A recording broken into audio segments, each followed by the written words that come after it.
Muito obrigada, bom dia a todos.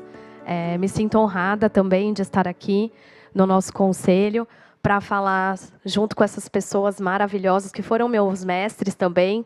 Passei a manhã aqui com eles, convivendo, né, com esses mestres queridos e que são exemplo para nós. E a mim coube o tema acne na mulher adulta. Então, vamos lá. Eu sou fisioterapeuta, dermatofuncional, também especialista pelo COFITO. Fiz aí a minha pós-graduação em 2005, me graduei em 2002, então já é uma trajetória bastante longa aí na área da dermatofuncional. Atualmente, eu sou docente da graduação em fisioterapia da Universidade Anhembi Morumbi e também da FMU, né? Eu tenho um instituto de cursos aqui em São Paulo, chamado Instituto Dandelion. Estou fazendo o meu doutorado em design, também pela Anhembi Morumbi. Meu doutorado é em design de games, então estou trabalhando com jogos em educação em saúde. Fiz o meu mestrado também em tecnologias emergentes em educação e também fiz um mestrado em ciências da saúde na Unifesp, com regeneração cutânea.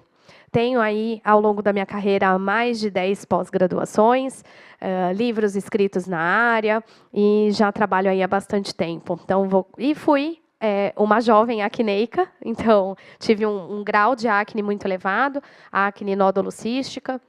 Fiz uso de uma série de terapêuticas e vim falar sobre esse tema que está, infelizmente, muito em alta, né?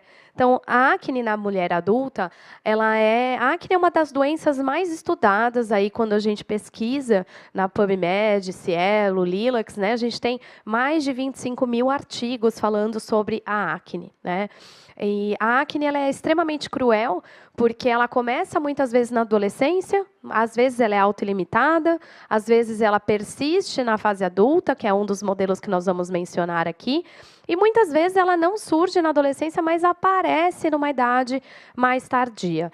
Além da acne trazer uma série de distúrbios cutâneos e também com impacto emocional, muitas vezes ela deixa marcas na pele do nosso paciente, sejam cicatrizes, manchas, e que podem aí ter um impacto na qualidade de vida, né? A sigla que a gente usa para falar da acne da mulher adulta é o AFA, né, que vem de um termo em inglês, então, para vocês procurarem aí literatura. Em cada um desses meus slides, aí vocês vão poder encontrar os QR Codes dos artigos para facilitar o aprofundamento aí do estudo de vocês, né? A acne é uma doença do folículo pilosebáceo. A gente tem aí uma etiologia multifatorial, então, por isso tão difícil essa abordagem do tratamento dessa patologia, e ela na fase adulta, muito chamada de acne hormonal. Só que se a gente parar para pensar, a acne ela tem uma causa hormonal, né? Porque quando nós falamos do início da acne, mesmo na adolescência, ela é uma doença imunomediada e também desencadeada por esses hormônios andrógenos, né? Então, a gente não pode separar uma coisa da outra. A gente chama de acne da mulher adulta qualquer quadro de acne que se manifeste após os 25 anos. E ela pode se manifestar, muitas vezes, até os 40, 45 anos. Então, a gente vai perceber, aí, em algumas literaturas, um comportamento um pouco diferente, dependendo da idade. Então, quadros são diferentes em mulheres até 30, 35 anos, e a partir dos 40, às vezes, uma manifestação clínica um pouquinho diferente. A gente tem uma prevalência bastante divergente, em torno de 25% da população, varia muito também em relação à localização, ao clima, e muitas vezes ela pode estar associada a outras doenças, como, por exemplo, alterações da tireoide, sobrepeso e outras questões. Então, é uma doença que muitas vezes vem combinada com outras disfunções, né? No caso da acne da mulher adulta, a gente percebe, então, um acometimento maior da face, porém, podem haver casos onde a gente tem manifestação em outras regiões. Por que falar sobre a acne da mulher adulta, né? Nós temos um impacto já bastante documentado nas literaturas sobre a o impacto da acne na qualidade de vida, principalmente com alterações graves como ansiedade, depressão e até tentativas contra a própria vida. Então, infelizmente, mesmo as lesões sendo leves, há um impacto bastante importante na qualidade de vida dessas mulheres, né? A gente tem também o acometimento de homens, mas a proporção aí é muito menor, por isso que nós temos aí esse nome aí de acne da mulher adulta, tá? Então, é muito importante nós, como fisioterapeutas, que trabalhamos com a saúde, trabalhamos também com o bem-estar e com a autoestima dos nossos pacientes, utilizarmos aí no nosso diagnóstico, no nosso consultório, alguns questionários de qualidade de vida e também fazermos essa investigação e encaminharmos esses nossos pacientes para uma equipe aí da saúde mental, em caso de identificação de um impacto de qualidade de vida importante. Então, utilizar esses instrumentos de verificação no momento da entrevista, da avaliação com o paciente, é extremamente importante para poder gerenciar essa questão e prevenir aí um possível dano mental e emocional desses pacientes, tá? Quando nós falamos, então, de acne da mulher adulta, nós temos aí uma classificação que envolve em 3 tipos principais, né? Aquela pessoa que já desenvolveu a acne na adolescência e esse quadro de acne ele persiste na fase adulta, então ela é chamada de persistente, que é a grande maioria dos casos, cerca de 51,7% das pessoas que têm acne na idade adulta já possuíam um quadro aí prévio de acne na adolescência. Nós temos uma porcentagem menor, que envolve aí em torno de 20% a 30%, que são os de surgimento tardio, que são as pessoas que não apresentavam nenhum quadro de acne e passam a desenvolver na maturidade, e temos um quadro recorrente, onde nós tínhamos um quadro na idade da adolescência, nós temos um gap, onde a gente fala que ela dá uma trégua, e aí ela retorna um pouquinho mais tarde, que aí é uma porcentagem, então, intermediária entre a persistente e a de surgimento tardio. Uma outra característica bem diferente da acne da adolescência é a região de acometimento. Nós temos um acometimento da face como um todo, mas uma predominância por uma área de terço inferior da face, principalmente pegando a região mentoniana, submentoniana e perioral, tá? Então, essa é uma das características aí bem diferentes da acne da mulher adulta para a acne juvenil. Eu trouxe aqui alguns estudos para vocês acerca dessas características clínicas que nós vamos identificar aí nesse paciente. Então, primeiro, essa questão da localização anatômica que eu falei para vocês, né? E também o tipo de lesão. É muito difícil nós encontrarmos um quadro muito grave de acne nessas mulheres mais maduras. Geralmente são quadros considerados aí de leve a moderados, geralmente com pequenas pápulas, pústulas, pode haver também presença de comedões e até pequenos nódulos, mas sempre num grau muito mais ameno do que na adolescência, tá? A acne do tronco é muito difícil de manifestar nessas mulheres e há sempre aí um papel muito presente da hiperseborreia. Cerca de 70% dessas mulheres vão apresentar um excesso da produção da glândula sebácea. Outro sintoma bastante característico é a coceira e a ardência, que são sintomas não tanto presentes na acne na mulher, no jovem, né? Então, nós temos aí alguns sintomas mais característicos e uma relação com uma pele extremamente sensível.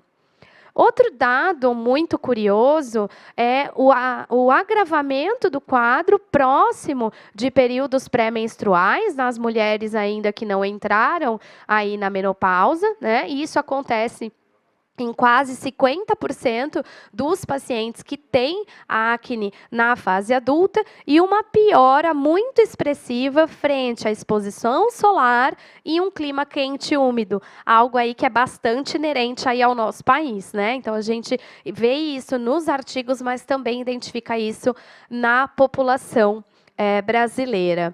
chama atenção ao fato de praticamente toda a literatura destacar o uso excessivo de cosméticos e de maneira inadequada como uma das causas da acne em mulheres adultas. E aí a gente tem mais um problema para gerenciar, que é a onda que nós estamos vivendo em TikTok e Instagram sobre o skincare, né? Então, blogueiros, muitas vezes, agora não pode mais falar blogueiro, né? Influenciador digital. Então, alguns influenciadores digitais sem capacitação adequada acabam dando dicas de skincare, de cosméticos, e muitas vezes essas mulheres acabam recorrendo a esse tipo de auxílio, ao invés de contratar um profissional para fazer a sua compra de cosméticos de skincare, e acabam desenvolvendo um quadro que a gente considera de erupção acneiforme em função da utilização inadequada desses cosméticos, o que geralmente é muito fácil de ser resolvido nas primeiras consultas aí com o fisioterapeuta dermatofuncional. A gente avalia, a gente vê aquilo que o paciente está utilizando e fazemos os ajustes, e em pouco tempo, na maioria das vezes, a gente consegue resolver o quadro, isso quando não há outras questões associadas, tá? Mas essa questão do uso excessivo de cosméticos e inadequados de maquiagem, muitas vezes até produtos profissionais usados de forma inadequada, são um problema bastante grande, ou como causadores, ou também como agravantes do quadro já instalado, tá? Não podemos esquecer que estamos num país onde a média do fototipo é 13,4 e temos aí um risco de hipercromia pós-inflamatório muito grande, principalmente na população de fototipo mais elevado, ok?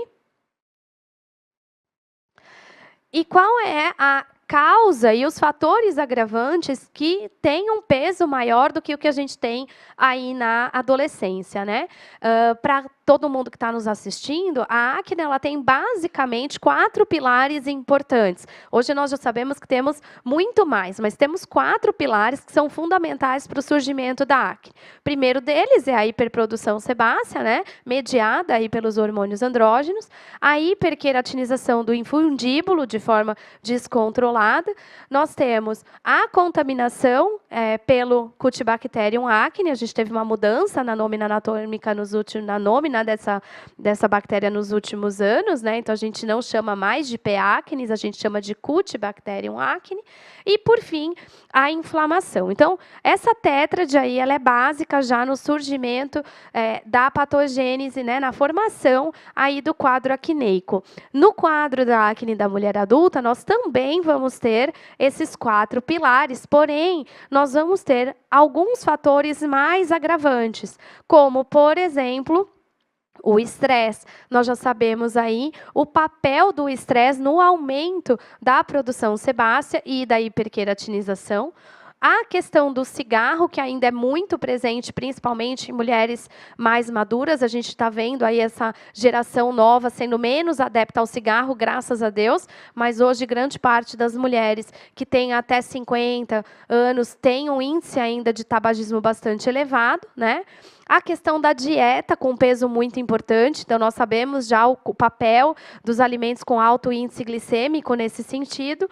E também nós temos aí o uso dos cosméticos de maneira inadequada, né? Então, também como esse papel importante. Nós já sabemos que na acne da mulher adulta há uma provável predisposição genética, já que grande parte das mulheres tem um histórico de pelo menos um ou outro parente de primeiro grau aí com o desenvolvimento da doença, e também temos aí uma questão de aumento de peso e resistência à insulina muito forte, o que pode estar relacionado aí também com essa questão da alteração da menopausa, né? Então, nós sabemos o quanto a queda do estrógeno vai gerando alterações, proporcionalmente teremos um aumento desses hormônios andrógenos e aumentando, então, a produção do sebo, tornando essa pele aí mais oleosa. Então, no período de climatério e menopausa, eu chamo a atenção dos colegas para alguns pontos, né? Então, primeiro, os cosméticos com uso inadequado ou excessivo, que vão alterar a barreira cutânea. Então, esse é um grande problema. O segundo, o excesso de tratamento estético sem orientação adequada, que também vai gerar uma alteração importante na barreira cutânea, sendo um dos causadores da acne nessa fase, né? O uso de medicações, então nós temos uma lista imensa de medicações também, muitas vezes medicações para questões emocionais, psiquiátricas, que podem gerar o aumento aí da produção da oleosidade. Distúrbios do sono, né? Já que nós somos aí mulheres que estamos trabalhando, às vezes 2, 3, 4 empregos, gerenciamento de casa, filhos, companheiros, companheiras, então tudo isso gera, às vezes, um estresse e uma alteração do distúrbio do sono.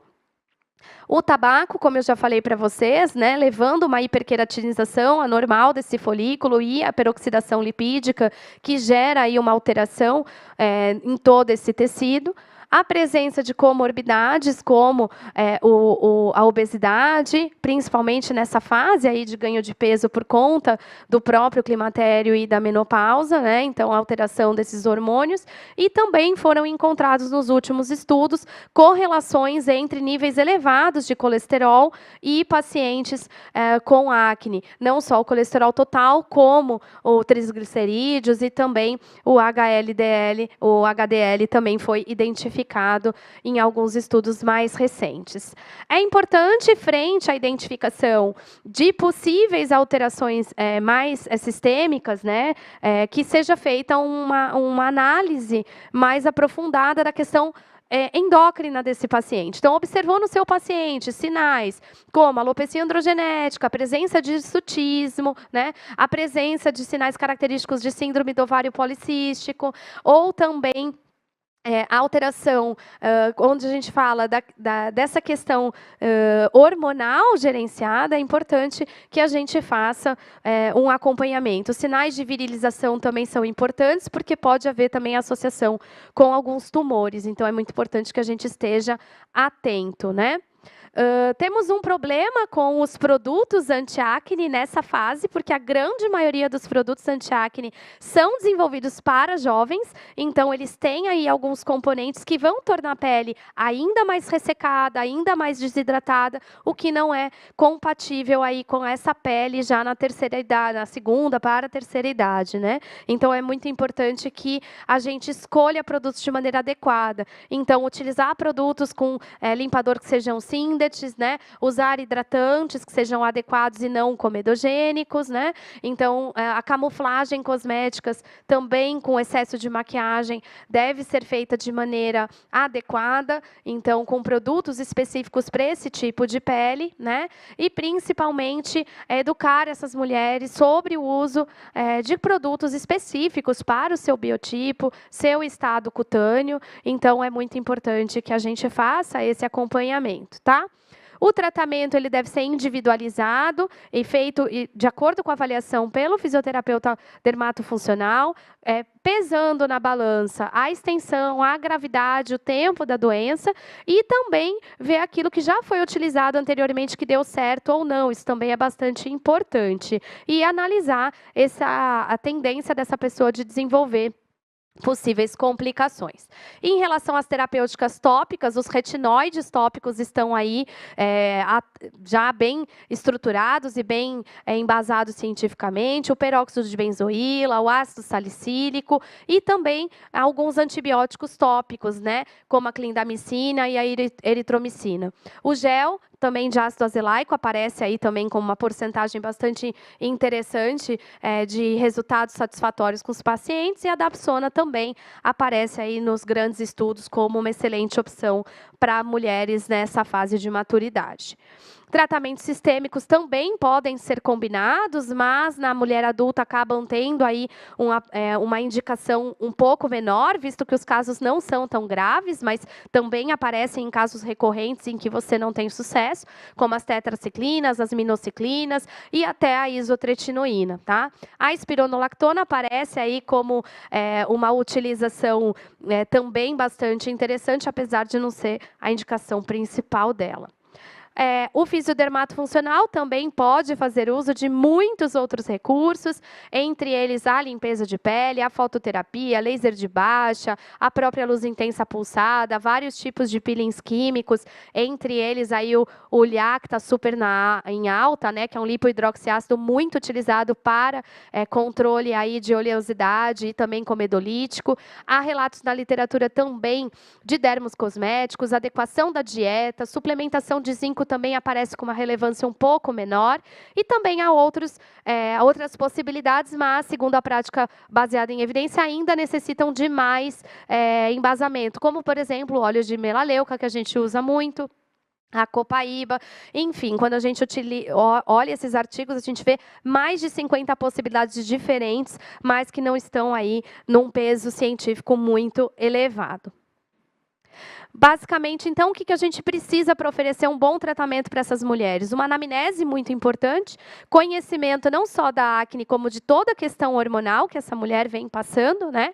Um raciocínio clínico pautado nesses dados colhidos na anamnese e também a prática baseada em evidências aliada com a ética profissional. Dessa forma, a gente vai conseguir oferecer um tratamento personalizado, científico e adequado, com foco naquilo que mais importa, que é o nosso paciente.